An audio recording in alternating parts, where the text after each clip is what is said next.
watching Roll Tide Daily, the new daily program for Crimson Tide fans, presented by SEC Country. Now, here's your host, former Alabama All-American, Mike Johnson.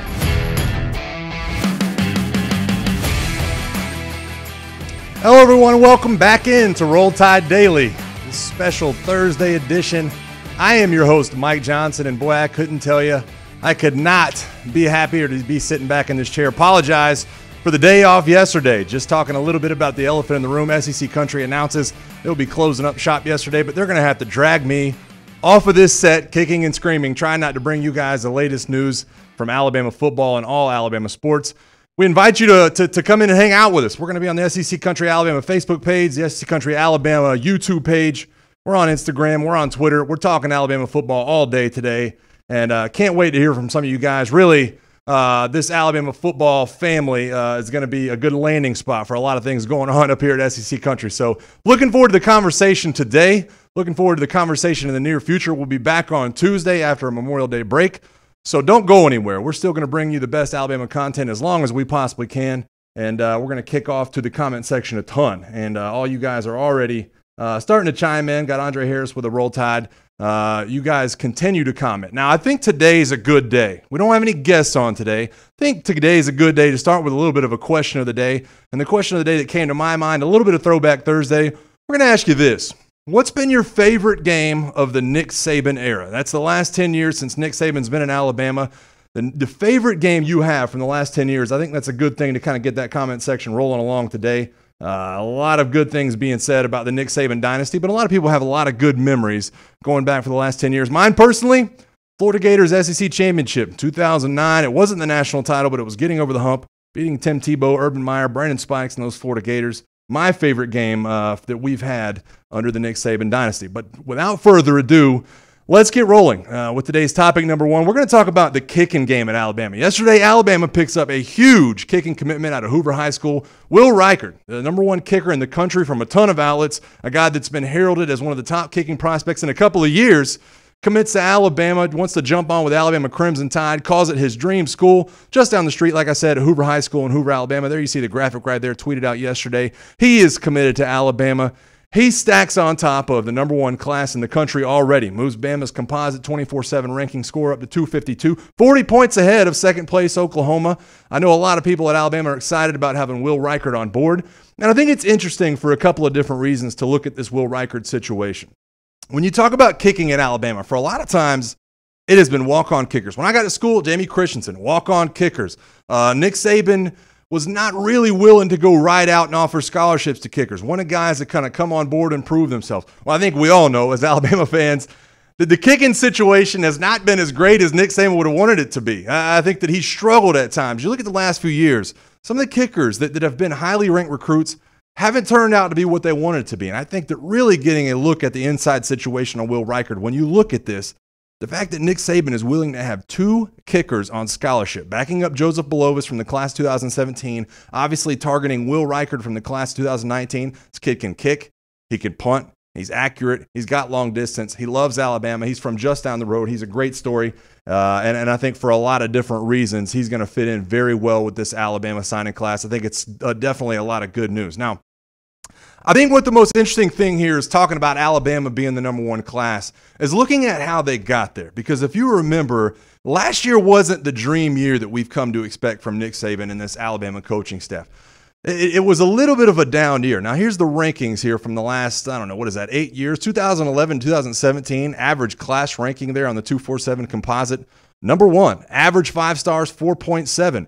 You remember last year, it was Georgia. It was the Georgia Bulldogs from across the SEC getting a ton of those 5 stars in, landing some of Alabama's targets. Now, Alabama closed hard, but you only had 2 5 stars in last year's class. And I think that's been such a big talking point for Nick Saban this offseason, trying to get that recruiting turned back in the right direction. Now, I think that Nick Saban evolves better than any coach in the SEC. I think he evolves better than any coach in NCAA history. And you ask, well, what does that mean as far as recruiting goes? How do you evolve when you're a recruiter, when you're an assistant coach, when you're Nick Saban trying to get back to number one? How do you sell a program like Alabama any more than it can possibly be sold? Well, I got the answer for you. Nick Saban has made his coaching staff younger. Look at these names he's added. Jeff Banks, Pete Golding, Craig Kuligowski, Dan Enos, Josh Gaddis.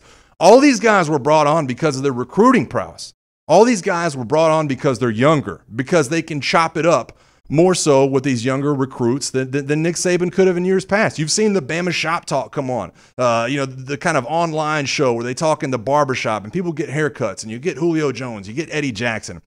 This has all led to a little bit of a social media firestorm from some of these assistant coaches. And I want to bring you in on some of the graphics, some of the recruiting tactics that Bama is using on social media right now. That these days are different than they used to be. You've seen Dabo Swinney at Clemson do this. You've seen Kirby Smart over at Georgia do this. You're starting to see Jeremy Pruitt up at Tennessee go this route. Check out this graphic they sent from Jameson Williams this weekend, wishing him good luck in his state track meet. Now I want you to see how beautiful this is. I think we have the tweet to put up that Jameson Williams received. Good luck at state from Alabama and Nike. Got the whole graphic up there. Talking about that Roll Tide love, the state track meet this weekend. Be on the lookout for the Juice Man, the hashtag right there. You got to love that. And I think that really tells you a lot about the direction that Alabama's trying to go socially here. I think it says a lot about what Nick Saban's trying to do, evolving this culture right here. I got another graphic to show you. Here's Jaron Handy, a big D lineman from over in Mississippi, big target for Alabama right now. They are blitzing this guy with a ton of graphics. Check this graphic out from the NFL draft that they sent over to Jaron Handy to try to get him to understand. Listen to that. Round 1, pick number 1 for defensive end Jaron Handy. They're blitzing him. Your future is here. Signed off by Nick Saban. Hashtag built by Bama. Hashtag rolling in 19. I can't tell you how big of a U-turn this is. This is not something we've seen from Nick Saban. Nick Saban, for the most part, has always been old school. You've always seen older coaches that are developmental, that have a ton of ability to go on the road and really sell this program. I think I've seen a ton of hashtags from a lot of these coaches, hashtag why not Bama? And I think that it begins to be a question for me. Why would you not go to Alabama if you're one of these guys that's on their recruiting targets and you're one of these guys looking for a place to go to Division I football? Why would you not go to one of these places that can send you to the NFL? We mentioned the graphic from last week. 47% of the 5 stars that Alabama has signed under Nick Saban have gone on to be first-round draft picks. If that doesn't boggle your mind, I don't know what does. We're going to continue on a little bit, too. I want to show you some of the graphics Alabama's put out. Some of the assistant coaches are tweeting some of these things out. Now, Nick Saban's not on Twitter, but they've done a great job of trying to envelop what Nick Saban really is in terms of college football. You see this big Notorious B.I.G. tribute from offensive line coach Brent Key. I guess Biggie's birthday was a couple of days ago. Hashtag RIP Biggie. I think it's such an incredible thing to be able to put graphics and content out like this. Got another graphic here of Nick Saban looking at a wall, talking about the 77 draft picks that he has had in his time there at Alabama, me being one of them. I take a lot of great pride in being one of those draft picks that Nick Saban's talking about. 77 draft picks, most draft picks in the past 10 years. Nick Saban and company really getting things going in terms of what's going on right here. Now, I got a couple of people weighing in the comment section talking about the question of the day. Malachi Morgan says, it was the Texas National Championship game for me. I was a kid when they won 92 Natty, and I don't remember it. The Texas game was the happiest I've ever been as a Bama fan. And now I tend to agree with that, Malachi, because I was obviously on the field, had a good-sized part in what happened that day against Texas. But to me, getting over the hump was the Florida game, the game before that. Being able to walk off the Georgia Dome after just beating Urban Meyer, Tim Tebow, the Tim Tebow cry game. I got to have a rose in my mouth, knew I was headed to the national title game. Wasn't even sure who I was playing in the national title game, but got to head off and, really got to celebrate in a lot of different ways here. A lot of people weighing in. Marlon Mourning, Hannah Reed, Jordan Michael Thompson, Von Marie Hendricks, Bruce W. Gray saying roll tide roll. Scotty Williams gives it a thumbs up. Josh Trotter, why not Bama? I'll tell you why not. Because you can go somewhere else, and that's just not the right answer, Josh Trotter. I apologize for having to square you up in the comment section. That's a bad reason if you're listing them right there. So I wanted to bring you guys on another topic too, because there is a reason that Nick Saban did not move more quickly to the social media use. He did not move more quickly to the direction of having coaches on social media. I think that a lot of reasons Nick Saban was nervous. I'm about to give you a good example of why. Somebody on Mark Richt's staff down at Miami, a tight ends coach. Let me see if I can get this guy's name right. Todd Hartley, a Miami tight ends coach from the Miami Hurricanes down there. Let's get that graphic up and let me read off this tweet we had from Todd Hartley earlier this week.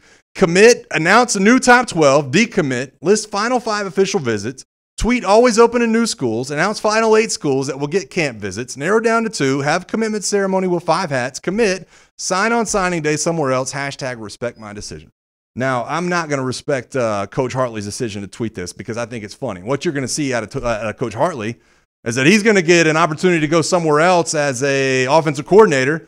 And those guys that he told he was going to make the best tight ends in the country, guess what? He's going to be out the door quickly, too. I think that's just an example of how things like that can go wrong. When you really want to talk about things that can go the wrong direction in terms of recruiting online, I definitely think that that Coach Hartley kind of envelops what Nick Saban might have been afraid of. But he's decided to go that route and really has paid dividends as far as the signing class. We talked about Will Reichert earlier. We talked about him coming on board to this signing class earlier. Bama's still number one in the composite 247 rankings. And another big part of that, a commitment a few days ago from Antonio Alfano, a defensive lineman from up in New Jersey. Bama goes up there, beats out Penn State, and beats out another big name, the Georgia Bulldogs. Antonio Alfano announcing that this past Friday, says that he thought about going to Georgia, but then he realized that Georgia's trying to emulate what Alabama's doing, and why wouldn't he go to the same place that Georgia's trying to emulate? Antonio Alfano, the four-star, I think he's the third-ranked prospect right now in terms of the guys that Alabama already has on board with 14 commitments. A couple of five-stars, trying to welcome on a couple of more. Another one to keep an eye on, Fatui Tuatele. Tua's cousin is another guy that has Alabama in the mix. And I think the reason we bring this up right now is because there's such a lean right now. This was thought to be a battle between USC, a team that Tuatele and Tua rooted for growing up. And now Tuatele releases his top 5 earlier this week. And guess who's not being considered anymore? You don't see USC on that list. Now considered to be a heavy Alabama lean. He's Tua and Talia's cousin. He's from Hawaii. We're going to get him up to Tuscaloosa at some point this year, and I promise you Nick Saban's going to make a great impact on what he's trying to do right now. Now, moving on, I think it's important that we talk about recruiting a ton on this show, but I want to move on and talk about the current team because Tua is definitely one of those guys that's been in the crosshair, and I think that one of the eye-opening comments I've seen from all week has been Athlon's Braden Gall. Now, we talked about Athlon's comments in terms of Alabama this year.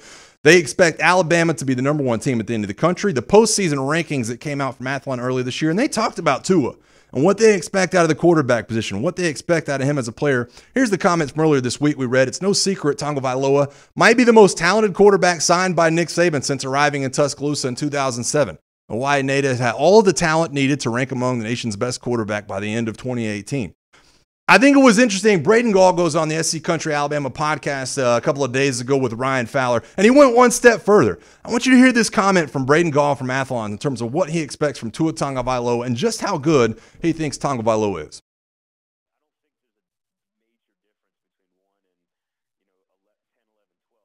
Nick Fitzgerald, Jake Fromm, some of those guys, Brian Lewerke. I mean, great players. I would have Tagovailoa at number 1. I mean, I just think they're all about the same. And so give me the guy who I think is the best player, the most talented player that's got the most it factor and the most just pure ability. I think he's got the most pure ability of all of them. He obviously has no experience compared to the rest of those guys, but I'd put him at number 1. I don't have. If you give me a draft right now and take any player in college football to start my team, I'd probably take Tua Tagovailoa. He is just a special player. He's just a difference maker, a different level of athlete than everybody else around him. And then to do what he did, we don't have to recount that against one of the best defenses in America on the biggest stage. I think you can make the case he's the best player in the country at his position, which therefore at quarterback makes him arguably the most important player, maybe the best player in college football. Oh, listen, I'm as big a Tua fan as everybody else out there. I think it's interesting to hear him talked about in so many different comment sections. We've had so many interactions here at SEC Country with a ton of fans that expect so much from Tua Tagovailoa, but I think it's important to read into what Braden Gall's words are there. Might be the most talented quarterback and therefore maybe the best player in college football in 2018. Now, I don't know if I'm ready to put him at the top of that list. I haven't seen him quite start a game yet. I want to know how comfortable he is with the football. I want to know how comfortable he is in some of these situations when you have to start a football game, when some of these other defenses are expecting a lot of different things. But I know that Tua's getting a ton of love. Malachi Mormon weighs in and says, man, that is quite a statement.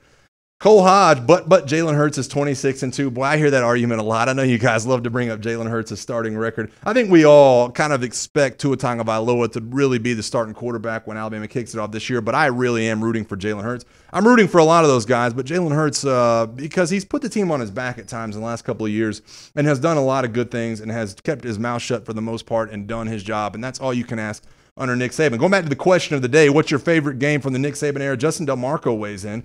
Favorite game is the 36-0 Auburn victory to run Tuberville out of town. Boy, I was a part of that one, too. Those were good times back then. Tuberville walks in the stadium holding up 7 fingers at the, the south end of Bryant-Denny Stadium, and he walks out with 7 losses that day. So that was a lot of good time for a lot of people over in Tuscaloosa. 36-0 And that was a good day. Katie Runnels weighs in. Saban's return to LSU was a crazy good game. That one's sneakily one of my favorites, too. I think it was always a pleasure playing down in Baton Rouge. Be able to go in, get an overtime victory as the number 1 team in the country. I believe that was the first week that Alabama and Nick Saban had been ranked number 1 is when they made that trip down to Baton Rouge in 2008. We're able to pull it off with Parker's plunge, John Parker Wilson, the quarterback sneak, getting there at the end. Now, you hope that Tua Tagovailoa is one of those quarterbacks that winds up like John Parker Wilson, winning down in Baton Rouge at some point during his career. And I think we got our eyes set on the right targets when it comes to what Tua Tagovailoa is going to be in the end. We got a lot of other comments coming in here in the comment section. Ruth Morgan, Roll Tide, Billions. Tua for president. Boy, I'm telling you right now, he's going to be a popular guy on campus. I don't know if he'll make a run for president at some point, but I'm sure the Alabama Crimson Tide faithful will have the backing in terms of the way they feel about him. A lot of other comments coming in here. We got a bunch of Roll Tides, some heart-eyed emojis from Cole Hodge. Cheryl Jones enjoying the show. Vaughn Marie Hendricks giving it a thumbs up. I think we're all having a good time here on SEC Country's Roll Tide Daily. We're going to continue to bring you some good content and continue to bring you some of the latest breaking news from Alabama in terms of SEC Country and as far as that goes. Now, on to topic number 3, because I think this is an interesting topic too. There was a story written the other day, and it was from VegasInsiders.com, Brian Edwards, and he's trying to handicap Alabama's games in the 2018 season. And I think it's so interesting to look at what a lot of these spreads are, because you look at the upcoming games, a lot of people don't think Bama will be challenged until you get to maybe the SEC title game. And I think for the most part, a lot of Alabama fans I've talked to considered Auburn to be one of those up-and-coming teams, to be one of those teams that's always going to challenge Alabama, to be one of those teams that Gus Malzahn and Chip Lindsey and Jared Stidham are going to give this secondary a ton of fits at some point in the end of the year. Now, that's a long time down the road, but I want to show you this graphic from Brian Edwards that he put up earlier this week. These are the spreads that Brian Edwards, now these are not posted yet, these are the spreads that Brian Edwards from Vegas Insider expects when you talk about Alabama, when you talk about what they're going to do in 2018, when you talk about the teams they're going to face. Look at some of these jumping out to you. Now, I want you to, first of all, look at Louisville. That game is actually going to be played in Orlando, Florida. That's a 29-point spread against a Bobby Petrino's pass-happy team. It's going to be going up against a secondary where no one has even started a football game. 29-point favorites. Move on to at Ole Miss. That game's always going to be tough over there in Oxford, Mississippi. Texas A&M coming to town after a tough game against Alabama last year. A 3-point underdog. Nick Starkel, Kellen Mond. It doesn't seem to matter for Brian Edwards. They're going to have their backs up against it. At Arkansas, up in Fayetteville, I got to tell you, I'll be shocked if this game doesn't get more out of hand than 28. By the time that game kicks off, I expect that to be a 35-point line. Missouri will be coming to town. Drew Lock. Now, it could be a top 5, top 10 pick in the NFL come next year. But evidently, Brian Edwards doesn't think a lot about that. 21.5-point spread as far as Missouri heading into Tuscaloosa next year. They don't think a lot about Barry Odom. They don't think a lot about Derek Dooley calling the plays up there. I know Bama fans love Derek Dooley and love what he's needing to do.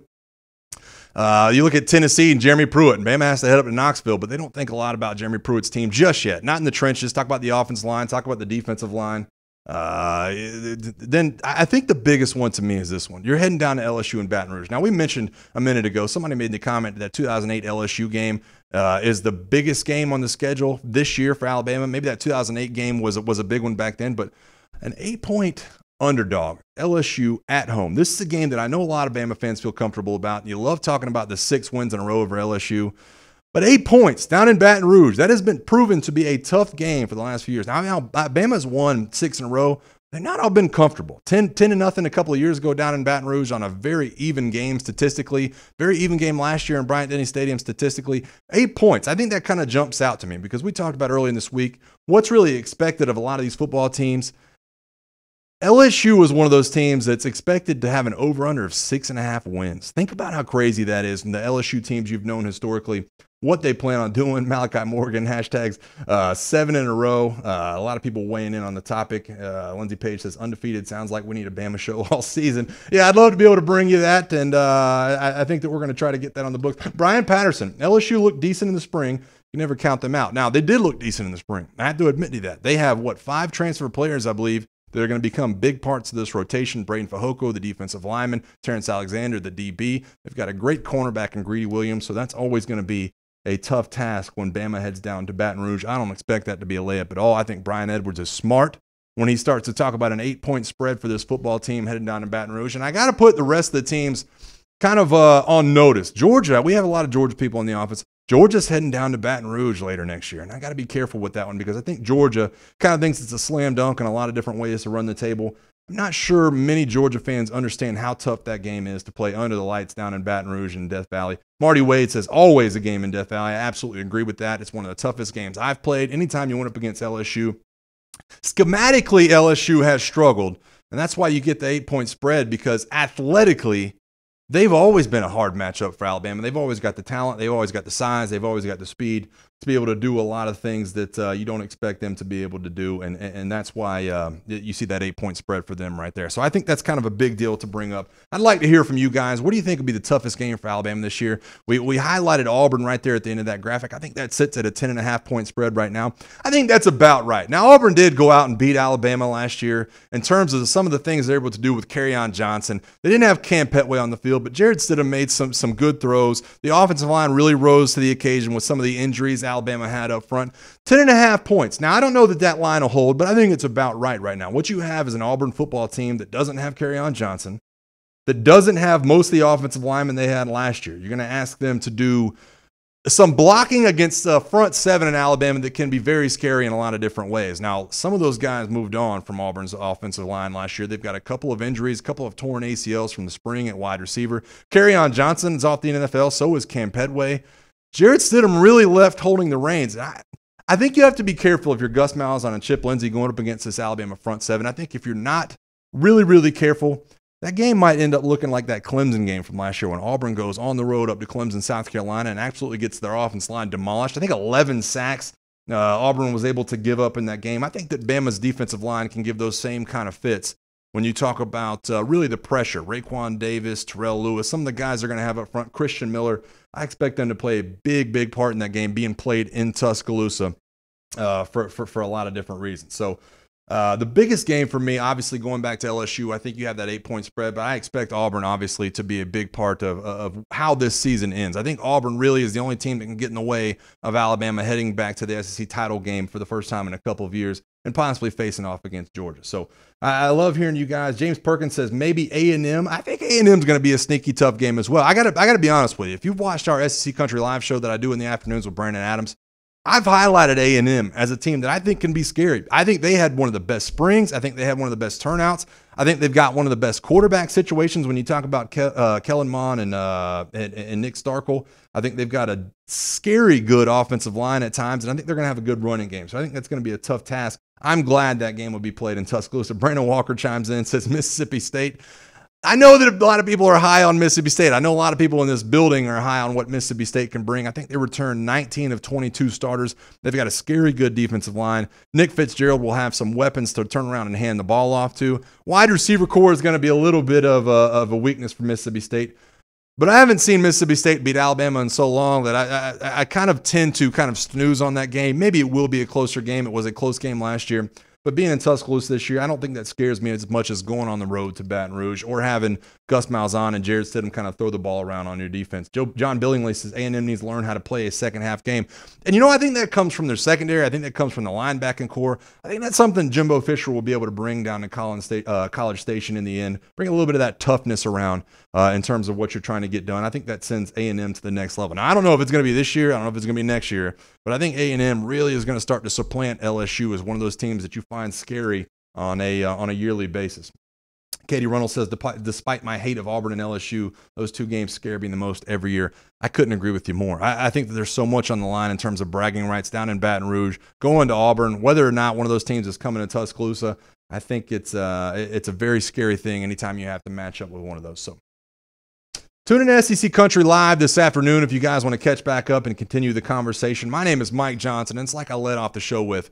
We were disappointed not to be able to bring you this show yesterday, but they're going to have to drag me away from this desk kicking and screaming in terms of what Roll Tide Daily is going to be bringing you in the coming weeks. We expect to be back on the air Tuesday afternoon at 1 o'clock Eastern Time, like we planned on doing all along, and we'll continue to bring you the latest and greatest from the breaking news for the Alabama Crimson Tide. Join us this afternoon at SEC Country Live, 3 p.m. Eastern Time. We'll be back on the SEC Country Facebook page. Until next time, see you guys later, and Roll Tide.